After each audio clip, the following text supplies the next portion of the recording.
Hello guys. Today we'll be covering a 2003 psychological thriller film called Gothika. The movie begins with the introduction of Dr. Miranda Gray, a renowned psychiatrist at Woodward Penitentiary in rural Western Connecticut. Miranda is seen talking to her patient, Chloe Sava, a woman who murdered her stepfather and claims that the devil visits her at night and rapes her while he's in her room. However, Miranda doesn't believe her and attributes her stories to mental illness. After her session with Chloe, Miranda visits her husband, Douglas, who also works at the penitentiary psych ward. She expresses her frustration with Chloe, who isn't getting better and keeps embellishing her rape stories. Meanwhile, Douglas tries to calm her down and encourages Miranda to hang in there. Moments later, they share a romantic moment which is interrupted by Miranda's colleague, Dr. Pete Graham. Later, Douglas leaves to meet a contractor at his farmhouse in Willow Creek, Rhode Island, while Miranda stays up late working in her office. She then goes for a swim at the hospital pool and then drives home as the storm rages.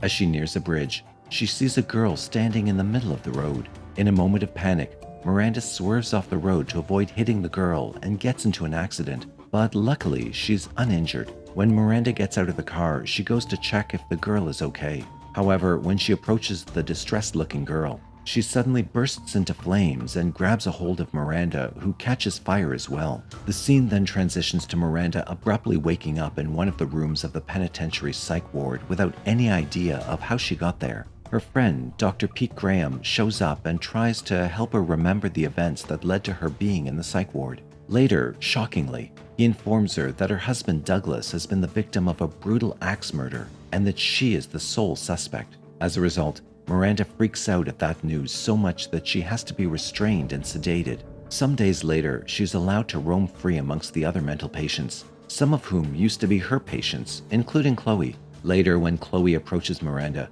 she says that she doesn't belong there, but Chloe refutes her claims and says that she's now one of them. Chloe also states that even if she tells the truth, no one will listen to her because she's crazy, and the more she tries to prove people wrong, the crazier she'll look. Then, before leaving, Chloe leaves Miranda with the newspaper cut out about her husband's death. Later that night, Miranda is woken up by flickering lights which startle her. Suddenly, the glass door to her room mists over, and an invisible hand writes the words, "Not alone," on the other side of the door. At the same time, Miranda feels a presence in her room and is scared. However, she manages to convince herself that she's simply hallucinating and spends the rest of the night. The following day, in the showers, Miranda is attacked by the apparition of the same young girl from the bridge. The girl carves the phrase, "Not alone," into Miranda's arm, causing Miranda to panic. However, no one else can see the girl, and Miranda's behavior causes panic in the showers. Next, Miranda is being treated for the wound on her arm. Meanwhile, the doctor starts to believe that she's suicidal and is inflicting the wounds on herself. Soon, Miranda is visited by her friend, Ted, who will be her defense attorney. Ted informs her that all the physical evidence at the crime scene and the murder weapon points to her as the killer, which surprises her. Later, Ted says she may be able to win her freedom if she pleads to temporary insanity, but that's a long shot. Hearing this, Miranda becomes aggressive and immediately denies killing her husband or being crazy. Nevertheless, she continues to be accused of murder even by her husband's best friend, Sheriff Bob Ryan, who verbally assaults Miranda and demands to know why she killed Douglas. Also, Sheriff Bob Ryan forcefully makes Miranda look at the pictures of the murder scene. In one of the pictures, the words "Not alone" are written in blood on a door. Realizing that the same phrase has been carved on her hand as well, Miranda has another freakout before she gets sedated. As she sleeps, she slowly starts to remember what happened on the night when Douglas was killed. During another therapy session, Miranda tells the hospital doctor, Phil Parsons, that someone else was in the house when Douglas was killed, but she doesn't remember who. As they talk, Miranda notices a picture of a girl in Phil Parsons' office. She recognizes the girl she encountered on the bridge on the night of Douglas's death. However, Phil doesn't believe Miranda, and in a surprising turn of events, reveals that the girl is his daughter, Rachel. He further reveals that Rachel committed suicide 4 years earlier by jumping off the bridge where Miranda first saw her. Later that night, an invisible force walks through the halls of the hospital, and only its footprints are visible on the floor. Soon, the invisible force stops at Miranda's door, and Miranda, sensing its presence, wakes up from her sleep. Even though she's scared at that moment, she convinces herself that she's a rational person and doesn't believe in ghosts or the paranormal. But if the invisible force really is the ghost of Rachel Parsons, she should help her be free from her cell. In reply to Miranda, the ghost unlocks the door and Miranda goes free. She even catches a proper glimpse of Rachel's ghost. Without wasting a second, Miranda sneaks into what used to be Douglas's office and the computer there turns itself on. On the computer, a news article about Rachel's suicide is displayed. Suddenly in the corner of the computer screen, a camera feed from the hospital's solitary section appears. The feed shows Rachel standing in the middle of the hallway staring up at Miranda through the camera. Eventually, Miranda recognizes the solitary section as the section of the hospital where Chloe is being kept. She urgently rushes over to see what's going on and to check on Chloe. However, when she passes Chloe's room, she sees Chloe being raped and momentarily sees a man's chest pressed up against the window. The man's chest bears a tattoo of the Anima Sola. This leads to Miranda screaming through the hallways to get help for Chloe, but soon enough she's captured by the security guys. As a result, Miranda realizes that Chloe was not making up stories of her rape and inquires with Pete if she was raped. But Pete tells her that there were no signs of rape on Chloe's body and that the bruises on her face were self-inflicted. This confuses Miranda even more. When Miranda sees Chloe the next day, she apologizes for not believing her earlier, and the two finally embrace. Chloe then warns Miranda that her attacker said he was going to target Miranda next. After all her stunts, Miranda is taken to a smaller, more secure room as a punishment. Rachel's ghost shows up at night and starts to assault her violently.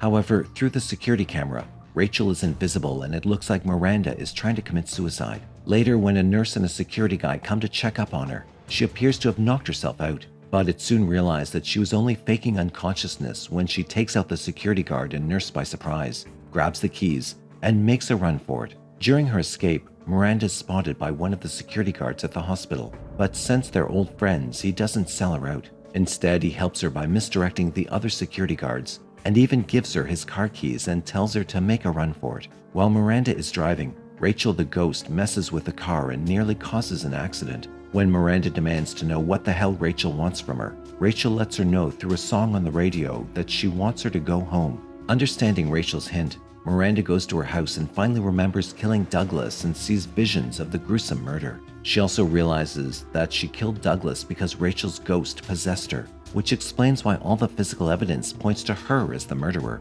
However, Miranda still has not completely understood why all these horrors happened to her and her husband, and looks for answers. Then she remembers Douglas going to his farmhouse in Willow Creek earlier that day and believes she might find some answers there. However, when she arrives at Willow Creek, the house there is vacant. In the cellar of a barn, she discovers a room containing a blood-stained bed, restraints, a box containing drugs, and video equipment. She plays the tape that's still in the camera and watches it as a screaming woman is tortured and murdered by Douglas. In the final seconds of the video, Douglas covers the woman's lifeless body with a sheet, walks up to the camera, and proudly says that it's good to be God. Moments later, the police arrive at the scene and an officer draws a gun on Miranda, who's holding a knife. She backs up to a staircase, and an injured girl suddenly grabs hold of her from their adjoining crawl space. The police then quickly rescue the girl while Miranda is taken to the police. Next, Dr. Phil Parsons visits Miranda at the station where she tells him that Rachel was one of Douglas's victims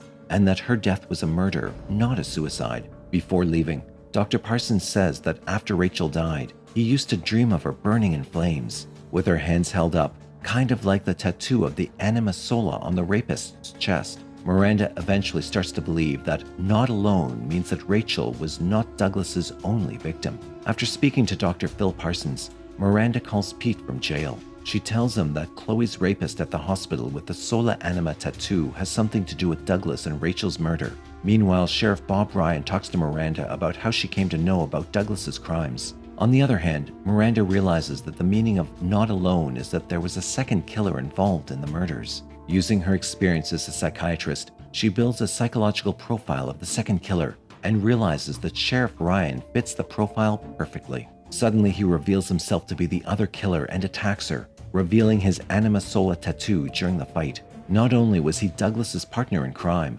but he's also Chloe's rapist. Just as Sheriff Ryan is about to inject a syringe into Miranda, Rachel's ghost comes in with a much-needed assist and makes the lights flicker. This enables Miranda to turn the syringe on Ryan and run away from there. As he goes searching for Miranda, Ryan, under the influence of the drugs, begins ranting about the numerous murders he and Douglas committed. He then reveals that they started secretly raping and torturing women at Willow Creek, with Rachel being their first victim. After firing his shotgun, Ryan causes a gas leak in the police station. He then sees Rachel's ghost and fires shots towards her, which causes an explosion and sets him ablaze. At last, Miranda finishes him off by shooting him dead. Meanwhile, Pete, who also figured out the mystery, arrives at the station worried about Miranda's safety. He's relieved to find Miranda unharmed, and he mouths the words, "I'm sorry," to her through the soundproof glass. The scene then transitions to 1 year later in the future. Miranda is seen walking Chloe on a city sidewalk, discussing how they both helped each other come to terms with their experiences. Miranda claims to be free of all ghostly influence and sends Chloe off in a taxi. She then sees a young boy standing in the middle of the road who appears as though he's about to be struck by a fire truck. But after the fire truck passes through the boy without harming him, she realizes he was only a ghost. In the final scene, as Miranda walks away, a poster of a missing child is shown, and he is the same ghost boy Miranda saw earlier.